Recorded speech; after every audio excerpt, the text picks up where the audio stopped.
I am on a mission to find out which Far Cry game is the best in the series. That mission has so far taken me west, where I found myself in Montana taking on a doomsday cult, and to the beautiful island of Yara, where I dealt with a psychopathic dictator. Many people were quick to comment about which Far Cry was actually the best, and the majority of the comments mentioned one game over and over again: Far Cry 3. A game that I personally have never played before. I couldn't tell if people were just being nostalgic towards the game or if it was really that good, but at this point I just had to find out. So without further ado, let's get into it. It starts out pretty simple. Jason, along with his friends, are on a vacation, partying, drinking, skydiving, and filming the whole thing from memories. But it's not long after that we get our villain reveal, and this was the part that I was really curious about, because if you ask any Far Cry fan about the best villain in the series, Vaas is almost always the first name that comes up. He has basically become the standard every other villain gets compared to. He's intelligent, clearly unstable, ruthless, and even in this very first scene, you can tell how quickly he can go from joking sarcastically to just becoming downright dangerous. Their plan is simple. We get kidnapped, we're held for ransom, and even if our ransom gets paid off, we'll get shipped off to another country regardless. All of our friends that we're vacationing with have also been captured, so the plot is laid out pretty plainly. Now, every Far Cry has a similar start, at least from what I can tell so far. In Montana, we were running through the woods and shooting our way out of danger. In Yara, we were scaling rooftops and ducking in and out of apartments. Here, we're following our brother Grant, who is a military veteran who quickly applies what he's learned. The basics get laid out. There's a detection meter, and we can use stealth to get around enemies unseen, and we can also take them down. It's pretty rudimentary stuff. However, what I really loved was just how far you can take an enemy down from, but more on that later. Jason is really shell-shocked by all this. He's not trained, he's just a normal guy caught up in what happens to be the worst situation possible. However, what he ends up as by the end of the game is honestly kind of unbelievable. We make it to what seems like the exit, but it's not too long after that, Vaas puts a bullet into Grant, leaving him for dead and giving us the chance to run for our life. This ends with us falling into some deep water and getting rescued by a local. This all sounds pretty familiar up to this point. We wake up not long after and find a dude named Dennis giving us a tattoo, but the implications of this tattoo are far more than just to look cool, and the game goes on to set up our ultimate mission: save our friends and get the hell off this island as soon as possible. I purchased my first gun, and then it happens. I get introduced to one of the earliest implementations of the infamous Ubisoft formula, the radio tower. Now, at least it has some use case here, mainly for clearing up the map so you can see where you're actually going, and also revealing some nearby points of interest. There are, I think, 18 of these radio towers, which isn't overdone, but I just thought it was interesting since this formula gets mixed, repeated, and memed on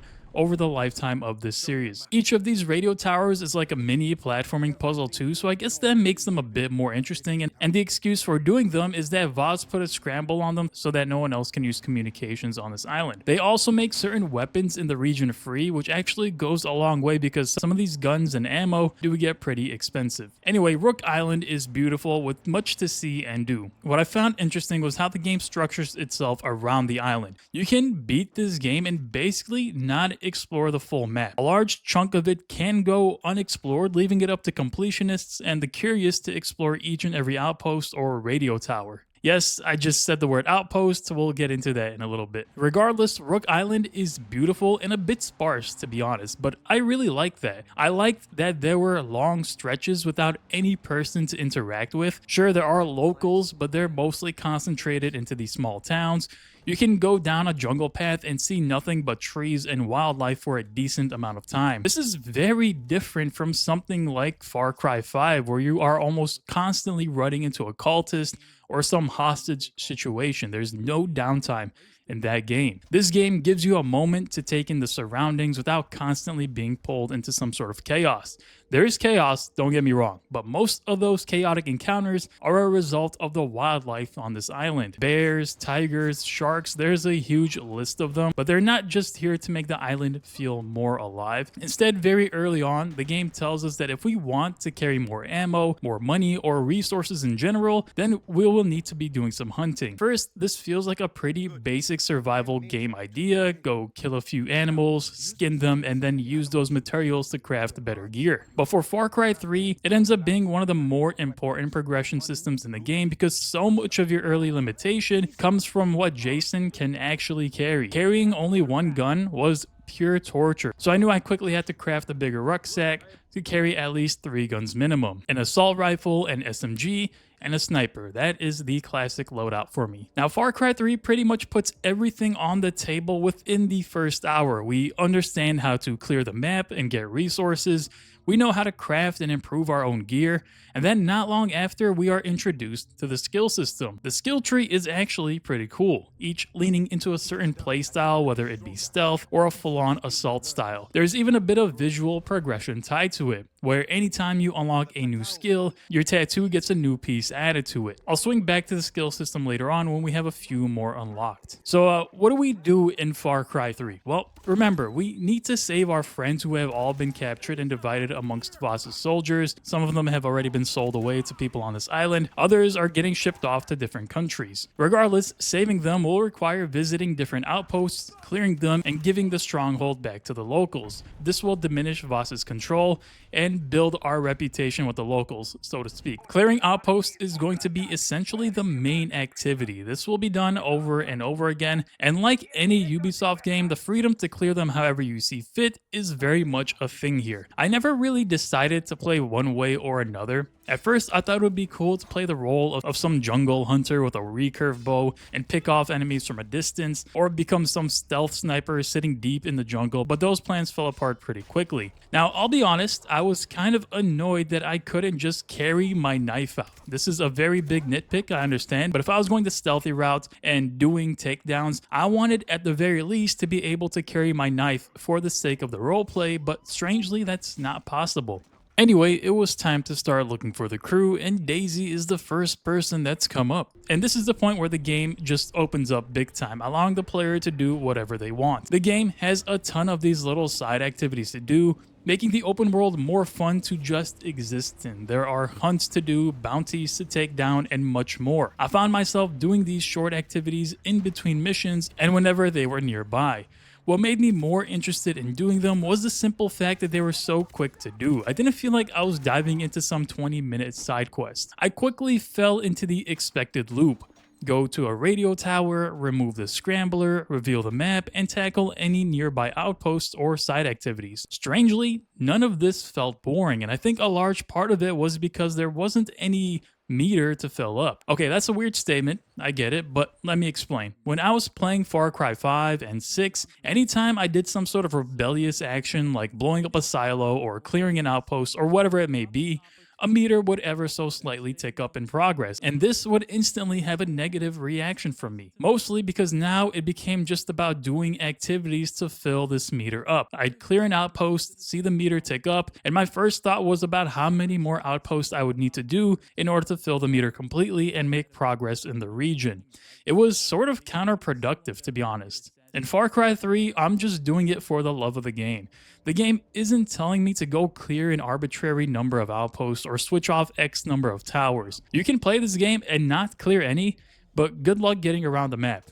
Regardless, it's up to the player, and that's the essence of player freedom that some other games in this series start to lack. Anyway, remember Daisy? She's found shelter with someone named Dr. Earnhardt. Earnhardt is some local psychedelic connoisseur who's actually pretty helpful. Daisy has some sort of illness, and we need to help find a cure. Thankfully, all we really need are some cave mushrooms, and I think we all know where this is going. A Far Cry game would simply not be complete without at least one psychedelic trip baked into it. Anyway, we create the cure, and Daisy's up and ready to roll. We let her know Grant is dead, to which she is absolutely devastated.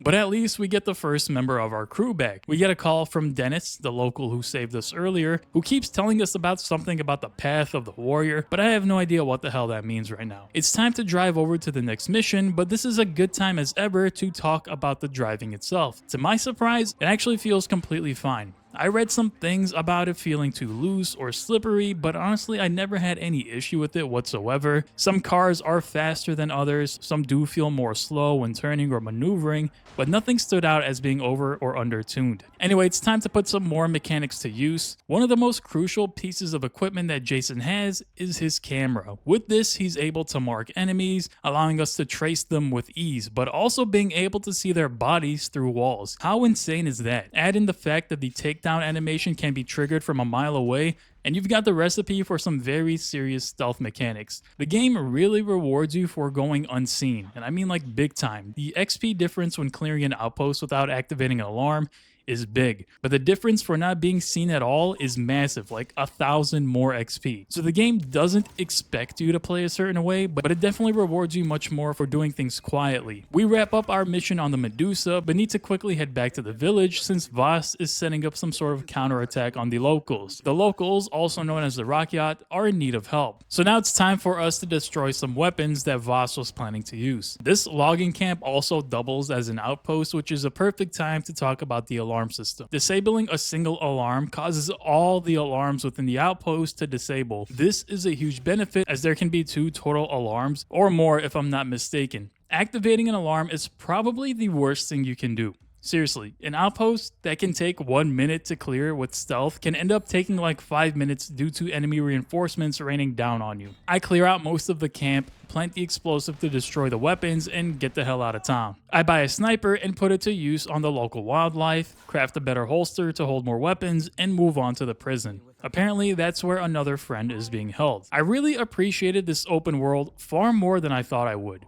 It was really nice not running into an enemy convoy every 30 seconds. That did still happen from time to time, but nowhere near as constantly in other games. The game also has a ton of collectibles hidden away, so if you're the sort of player who likes collectibles, then I can only imagine how excited you were to boot this game up. I made it to the nearby prison camp and realized how aware enemies in this game really are. It does not take much exposure at all for you to be spotted and called out. I was pushing through the stealth because these days I'm used to enemy awareness just not being that great, almost non-existent, but that is not the case here at all. I felt like enemies in this game were pretty damn sharp, sometimes a little bit too sharp. It's fine, however, it made me a better player by the end of it. The shooting mechanics in this game are also very solid, not perfect, but the guns still have a decent punch to them. Enemies react well enough when they get hit. Far Cry 3 has that older style of ragdoll physics where bodies can drop, tumble, or like roll down hills and get thrown around by explosions, which is something I wish more games did today. One of my complaints about Far Cry 5 was how enemies just seem to have standard death reactions rather than actually reacting to where they were shot, and that took out some of the enjoyment of combat, but here it's really well done. This game has a variety of weapons to use, and that's something I really appreciated. Each weapon category has 3 or 4 options, totaling to 38 weapons to choose from. That is a ton. You're bound to find one that interests you. You can end up getting almost all the guns for free just based on clearing radio towers, otherwise you'd be spending some serious cash,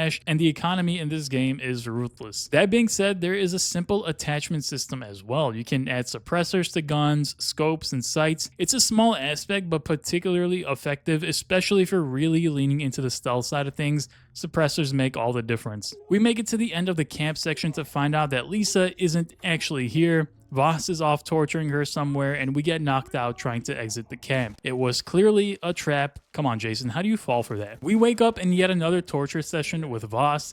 This time he mentions someone named Citra, his sister who he clearly hates, and goes on to set this place on fire. We manage to escape, come back to save Liza, and get the hell out of here. This sounds like a perfect time to bring up mission variety. One thing I liked was that some missions will take on some unique scenarios, like this particular one where we're escaping Vaas's soldiers while firing a grenade launcher from the back of a car. The explosions add a nice little touch of the chaos. After finding safety, Jason asks Liza where the rest of the crew is, and we learn that Oliver is somewhere called the bunker. These small cutscenes are great, but what makes them even better is that Jason actually talks. I only bring that up because of the silent protagonist in Far Cry 5, which was fine in that game. I get what Ubi was going for with that, but having a protagonist that actually speaks, especially in a first-person game, is so much better. We set up camp under Earnhardt's mansion, we have a moment with Liza, and get back on the road to find our brother Riley and another friend named Oliver, who I know absolutely nothing about. So far, the cast in this game has been okay, I guess. Outside of Vaas, no one really stands out as interesting, but that's all about to change. We know Vaas is pretty damn crazy, but his sister might be a little bit more. We make our way to her temple with a hang glider. I love how this is an option to get around, and it's pretty effective too. Citra has her own temple. She is pretty much the leader of the Rakyat, and in order to earn her trust, we need to complete a task of bringing back a sacred dagger, which they've seemed to have somehow lost. We do have to first endure yet another psychedelic trip. Also, all these guys look the exact same for some reason. We make it into town and jump into a local poker game. I mentioned that this game has some fun activities, and this is one of them. The man in white is here. This is someone we've been looking for, so we need to follow him. This is the game's first and only tailing mission. I'm so glad they did only one of these because tailing missions have never been fun in any game. We learn that the man in white is someone named Willis. He's basically an intelligence operative, or at least that's what I gathered. He's here for his own mission, but definitely has some intel on Vaas and everyone else we should worry about too, such as Hoyt, who turns out to be Vaas's boss, as well as someone who runs the largest slave trade ring in the region, and he's also deep in the drug trade. This man has clearly many interests. Willis gives us a flamethrower and tells us to burn down one of his drug fields to get his attention. One thing I liked was how fire interacts with the world. This is most obvious in the drug field mission, but fire is everywhere in this game, and the way it spreads across a landscape, it's seriously impressive. Even entire trees can burn down. Putting out a fire that ends up burning you, however, does get pretty annoying. But the rest of the healing animations are fun to see. Things like fixing a broken finger or taking a bullet out of your forearm. We make our way back to Willis, who manages to record a meeting between Hoyt and Vaas. Hoyt is pissed that we have been eluding Vaas and causing all sorts of mayhem on the island. One thing I liked was how the story progressed. It would introduce new characters who were often more eccentric than the last, and if you look closely, it actually has a pretty similar structure to other Far Cry games, just not on the same scale. Instead of doing missions for entire regions like later Far Cry games, you do missions for specific people in this game. Each character is there for maybe 3 or 4 main missions before moving on to the next. Willis is a temporary character. He's there to serve a purpose to get us closer to Hoyt. We'll meet more characters that just exist for specific sections of the game. Like many Ubisoft open worlds, this one is also organic. Things just happen, and the real term for this is called emergent gameplay, where unscripted things can take place basically at any moment. Far Cry 5 is an expert in this. Bears attacking cultists out of nowhere, all hell just breaking loose without any real rhyme or reason. Far Cry 3 does this as well, but also on a smaller scale. I've used that term quite a few times, but I think it really just is the best way to describe it. Outposts can have caged animals that you can let loose to wreak havoc, or you can have a firefight take place between the Rakyat and Vaas's soldiers. That's the kind of stuff I enjoy, and it goes a long way in making a world feel more alive. Now, we eventually get our hands on a transportation manifest, which apparently has the location of our friend Oliver. Some missions in this game even have timers, like this one where we need to get to the exchange location. Apparently, Oliver has been sold off and he's getting ready to be taken away, so it makes sense that we're on a timer. We make it to the drop-off point and end up in a scenario where we have to protect our friend by sniping enemies off from a distance. I ended up failing this once because Oliver died, but it was fun to pick off enemies regardless. This mission ends with us firing a machine gun from a boat as we make our escape. It was at this moment that I realized how the mission structure, even in future Far Cry games, feels so similar. This isn't particularly bad, just something that I felt was worth noting. Far Cry 3 sort of created the structure, and the next games in this series either improve incrementally on these designs or just become carbon copies of missions that we have seen time and time again. Anyway, Oliver is safe, and we get word that another friend of ours named Keith is with someone named Buck. This is where the game sort of flips on its head, and I mean that in the best way possible. For a few missions, I felt like I was playing an Uncharted game, and for the sake of brevity, I'll make this section more quick than the other ones. Buck is here to help us find that knife that Citra wanted. Remember that? This section of the game takes us deep underground into some ancient Chinese ruins that I had no idea existed at all in effort to build a supernatural looking compass that emits some energy in order to find the actual knife. Isn't Far Cry 3 interesting? One second,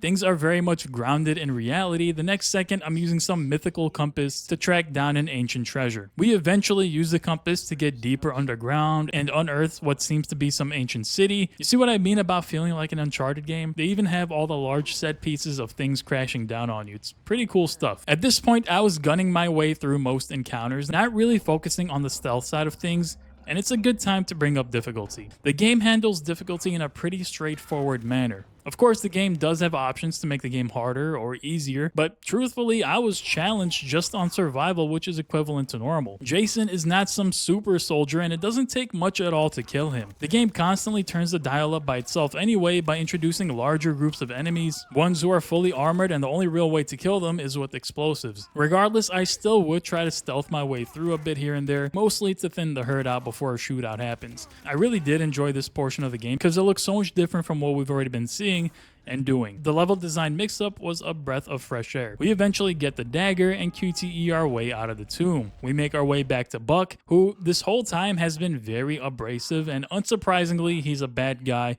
who wants the blade to himself. This is where the game transitions into what's basically a short QTE boss fight. But this won't be the last time we see something like this. We kill Buck, retrieve the blade, and also save Keith, who has clearly gone through some serious stuff. Back at the cave, Keith mentions that Riley has been shot and killed, but is he really dead? We take the knife back to Citra and get a rundown of the island's mythology. Something about a giant who would devour everything in sight until a warrior stepped up and killed him. This will be relevant not too long from now. Citra requests that we help the Rakyat intercept a convoy carrying some of their captured warriors. By this point, helping the Rakyat has become almost second nature. Dennis tells us where to go, gives us some speech about becoming a warrior, and go along with it because their goals have mostly aligned with ours. They want Vaas gone, and we need Vaas gone as well if we hope to get off this island. I like how the game incorporates what is essentially two plot lines at the same time. Sure, Jason's ultimate goal is to rescue his friends and family, but at the same time, he's becoming somewhat of a savior for the Rakyat people, whether he realizes it or not. The way it all culminates at the end is very interesting. Before moving forward, now is probably a good time to swing back around to the skill system. At the beginning, the upgrades were pretty simple.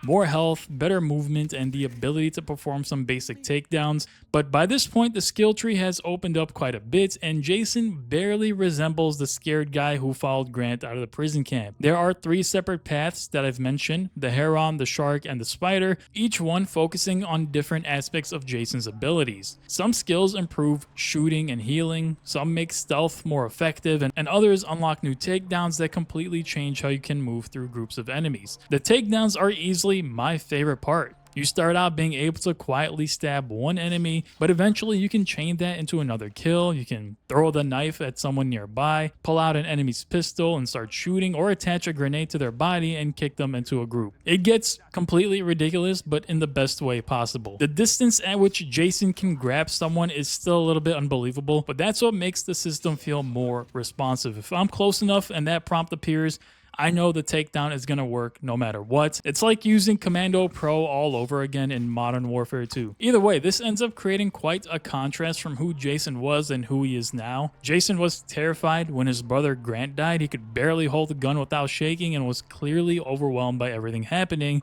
Now I'm moving through Outposts, chaining kills together, and just gunning people down without any hesitation. The tattoo reflects all of this. Every ability fills in another small section of Jason's arm, so the progression isn't just restricted to a menu screen. You can actually watch the tattoo grow as Jason becomes more stronger and more deadlier. Anyway, we ambush the convoy, but what's interesting is that this set of enemies looks a bit different. They have different uniforms, different gear, and just more capable looking. This mission ends up leading into the scene that I have obviously heard about long before even playing this game: the definition of insanity. Vaas explains that insanity is doing the same exact thing over and over again while expecting something to change. It is a great scene, mostly because of Michael Mando's performance. He moves through between speaking calmly and completely losing control. This is also where I started to understand why Vaas has remained so popular. It's not necessarily because he is the deepest villain ever written, because honestly, the game does not give him enough screen time to become that. And that's the main problem with basically every Far Cry game, if I'm being honest. Joseph Seed needed more screen time, Anton Castillo needed more screen time, but I'm assuming that was out of the budget. Far Cry has some of the best villains in gaming, but they just never show up enough. Maybe that's the appeal. What really puts Vaas on a different pedestal is his presence. Every time he appears, the scene immediately becomes more interesting. There is always a sense that Vaas is also enjoying the strange relationship that's developing between the two of them. Vaas dumps us into the water, apparently believing that he has finally finished the job. I have no idea why anyone in this game still assumes that Jason is dead without actually checking he ideas because this has happened so many times by now, but we managed to escape again. We assault a nearby outpost to find out where the warriors were taken. Instead, we have yet another run-in with Vaas,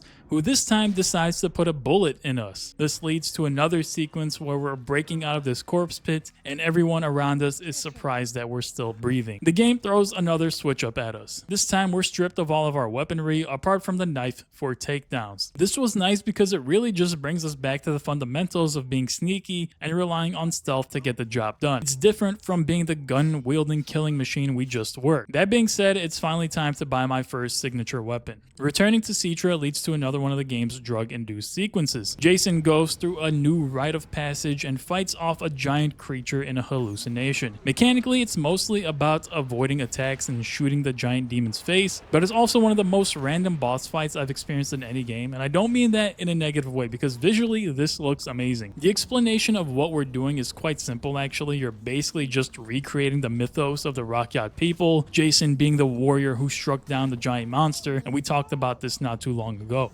Almost all Far Cry games tap into this whole mythology concept to a degree, but from what I played in Far Cry 5, that was pretty much non-existent. Maybe because it took place in America. The furthest it went was with the Bliss hallucinations. I haven't played Far Cry 4 yet, but from what I understand, it goes deepest down into the mythological rabbit hole. Regardless, the important part of this whole sequence is that Citra is continuing to separate Jason from the person he was before coming to the island. She constantly reinforces the idea that he is special, that the Rakyat need him, and that the violence he is committing is proof of his strength. I mean, just look at this scene. We're a long way from Santa Monica, aren't we? With the ceremony complete, it's finally time to go after Vaas directly, and at this point, I was close to getting almost all of the skill points. My favorite skill ended up being chaining assassinations and unlocking the ability to use a takedown on heavy enemies. That was a big upgrade. We head over to compound and fight through another massive group of pirates. This time around, I get to use the new hand cannon. I was practically one-tapping everything in sight, which felt like I was cheating, to be honest. But by this point, I had most of the weapons and abilities that I wanted, so the large fights were nowhere near as intimidating as they were earlier. The attack on Vaas's compound eventually becomes stranger, with Jason once again slipping in and out of reality. We fight through multiple images or mirages of Vaas before reaching him and ending everything with a knife. Now, it is a visually interesting sequence, and I understand what the game is going for here, but I was a little bit disappointed that the final fight with Vaas was mostly another hallucination. After everything that had been building between these two characters, I expected something more grounded.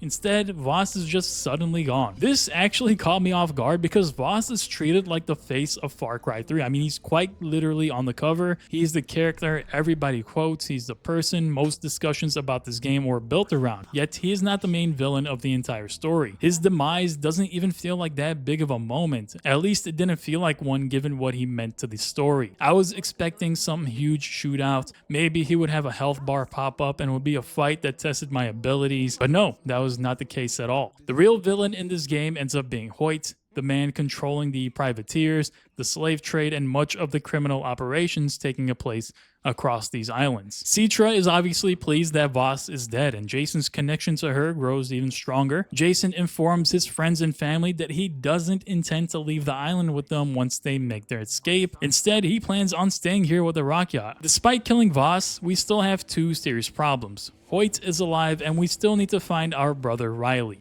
Willis confirms that Riley in fact did survive, and he can help us get closer to Hoyt's operation. Before leaving, we have to protect Willis at the airstrip while he repairs the plane. It's another standard defense mission, but my goodness, does this repair take forever? What's interesting that up to this point, I still hadn't felt that open world fatigue that almost all Ubisoft games tend to have. And I think it comes down to the scale of the game. There's enough to do, but up until this point, nothing felt forced. Everything was optional, and that freedom made the game feel far more enjoyable. Being 12 hours deep, things still felt fresh to me. Once Willis is ready to leave, he gives us a wingsuit and sends us towards the southern island. I had used hang gliders several times by this point, and I did enjoy using them, but the wingsuit is a much better addition. The wingsuit is unlocked pretty late, which is unfortunate because it is one of the most enjoyable ways to move around. It does make sense from a progression standpoint though. The northern island introduces the world slowly, while the southern island knows that you already understand how everything works. Giving you a faster traversal at this point prevents the second half of the game from feeling slower than it already would. Speaking of the southern island, it's an interesting way to split the game up. In Far Cry 5, you can start in any region you want. Same with Far Cry 6. Here, however, you can only get to the southern island once you hit a specific part of the story. I didn't mind this approach at all because this part of the island is definitely tougher. Landing on the southern island introduces us to Hoyt's privateers, which is essentially a paramilitary group that is on its payroll. They have stronger weapons, they have stronger body armor, and more specialized enemy types. The armored soldiers in particular can take a serious amount of damage before they end up going down. This gives combat some needed resistance because Jason has become so powerful that the regular pirates are barely a threat anymore. Our first objective is to find a man named Sam who is working undercover within Hoyt's organization. Truthfully, Sam is one of the more enjoyable characters introduced in this game, and he's also one of the few people who can help Jason get closer to Hoyt. To blend in with the privateers, Jason has to steal one of their uniforms. Once again, this is a forced stealth mission. However, what makes it harder is that we can't actually kill anyone. To be honest, I had to rewire how my brain worked a bit here because I was so used to just taking down an enemy whenever their line of vision started to get a bit too full. It's sad that I even have to admit how many times I failed this mission. Relearning the power of patience was crucial here. The game ultimately introduces a disguise system, but maybe system isn't the right word here. It's not like we can take off the uniform whenever we wanted, and this is mostly exclusive to this portion of the game. Wearing the uniform lets you move through areas that would otherwise be filled with enemies. Hoyt's formal introduction does a good job of establishing how little he values life. He is willing to kill anyone to make a point. He is intimidating, but I still never felt the same level of interest that I did with Vaas. Part of that is simply performance, and part of that is that Hoyt enters the story after the game has already spent hours telling us that Vaas is the person we should care about. It almost felt like the game had also put aside all the Rakyat warrior side of things to rest for now. The tone in this area just felt different in general. The spiritual side of the game didn't exist here, and honestly, I was okay with that. The mission structure shifted a bit too. It was more about being sneaky and infiltrating this military group rather than dismantling Vaas's pirates. Sam becomes an integral companion, and the missions with Sam at least provide some great scenarios. Together, we're more or less trying to prove Jason's worth to Hoyt. By the way, I should mention that Jason is undercover as a soldier named Foster.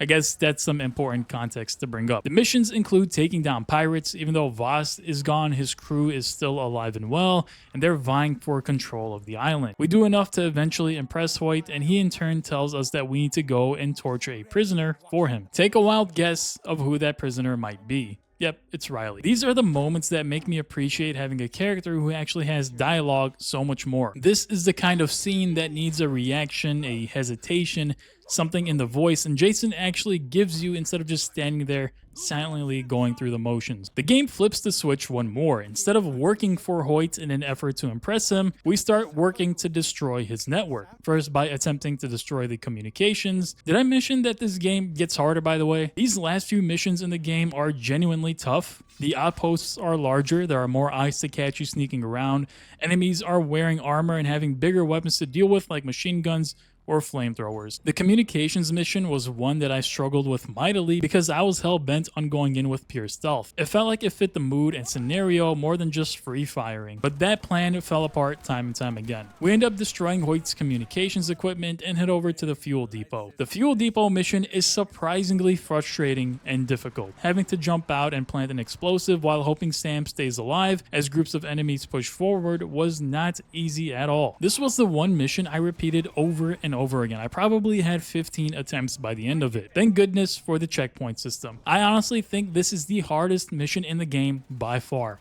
I'm sure many people will just chalk it up to a skill issue, but I don't know, man. This was rough for me. That being said, I couldn't help but think about how dumb everything that we're doing is. How on earth would Hoyt, the man who essentially runs this island, not know who the people behind this attack are? I mean, Sam is not even wearing a mask. After wrapping the mission up, Hoyt invites them into a poker game, except this time we're not playing for some money.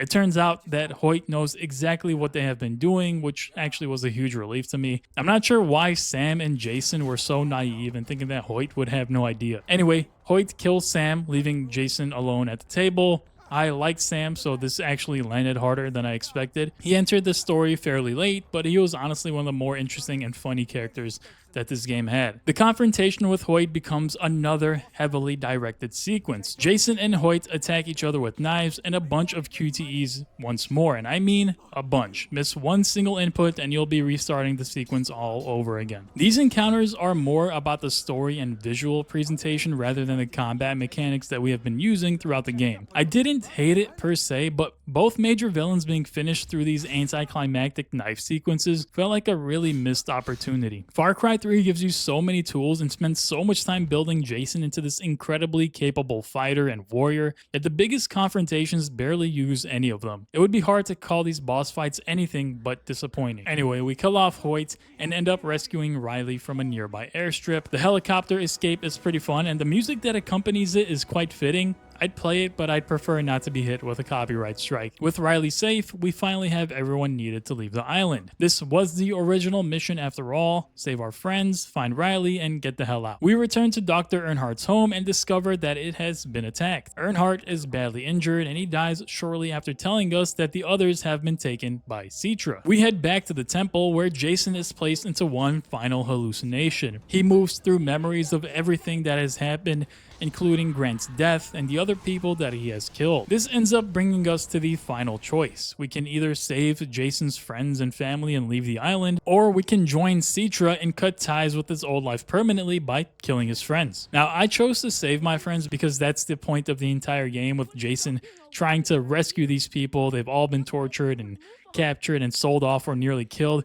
And choosing Citra would mean that Jason would have completely lost sight of what he was fighting for to begin with. I'm a loyal person, what can I say? Dennis does not take the decision well and he attempts to stab Jason, but Citra moves in front of him and takes the knife instead. She dies, leaving Dennis and the Rakyat behind while Jason escapes with his friends. Now, the game does have multiple endings, and the other ending has Jason choose Citra. This ends up leading to him killing his friends and remaining on the island. Citra then kills him anyway, claiming that their child will lead the Rakyat. It's a much darker conclusion, but it also shows that Citra never viewed Jason as a true equal. He was just another person that she would shape into the warrior that she needed. So I played through the whole story and did a bunch of side activities, and after that, I guess there's one question remaining. Is Far Cry 3 actually the best Far Cry game, or have people been protecting it with nostalgia? Honestly, I understand the reputation now. It is not perfect, and I do think nostalgia probably helps people overlook some of the weaker areas. Vaas is not in the game nearly as much as I expected. Hoyt was a noticeable downgrade, and the second island repeats a lot of the content that the first island had already established, but the important parts still work. Outposts are fun to clear, the progression feels meaningful, the island is just enjoyable to explore, and the weapons cover more than enough playstyles. Far Cry 3 feels like the series finally understood what it wanted to be. Like Far Cry 2 had the open world, it had some systemic encounters, it had the whole hostile environment,